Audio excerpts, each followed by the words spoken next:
அம்மா நீ பார்கன் பண்ணி தான் 2019 திமுகட்ட போயிருக்கலாம்.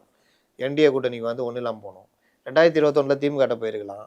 அப்பவும் இங்கே இருந்து ஒன்றும் இல்லாமல் போனோம். அதனால கொஞ்சமாவது யோசிம்மா. இப்போ ஜெயிக்கிற கூட்டணின்னா இதுதான். கொஞ்சமாவது யோசிப்பானா எனக்கு தெரியும் கம்முனு இரு அப்படின்னு. இதுதான் மேட்ரு ஓடின்னு இருக்குது. பொறுத்து அதனால தான் காங்கிரஸ் எல்லாம் கூட விமர்சிச்சாரோ. விஜய் அண்ணா காங்கிரஸ் எல்லாம் வந்து நம்பாதீங்க. ஆமா அது உண்மைதாங்க 100%ங்க. இன்னைக்கு சென்சார் போடுறாங்களே குதிரைப்பத்திரிக்கைன்னு ஒரு படம் ஆர்கே செல்வமணி எடுத்தார். அதுக்கெல்லாம் இவங்க நியாயமாக நடந்துக்கினாங்க. இன்னைக்கு இடி அது இதுன்றாங்களே மேலே ரைடு நடத்தின்னு கீழே திமுகவோட கூட்டணி பேச்சுவார்த்தை நடத்தலையா? எல்லாத்தையும் கற்றுக் கொடுத்தது காங்கிரஸ் தான். நீட் யார் கொண்டு வந்தா? ஜிஎஸ்டி யார் கொண்டு வந்தா? எல்லாமே இவங்க தான். சிஐஏ என்சிஆர்லாம் யார் கொண்டு வந்தா? இவங்க தான். அதனால எல்லாத்துக்கும் மூல இதுன்னு பார்த்தீங்கன்னா அதான் அங்கே தான் இருக்கும்.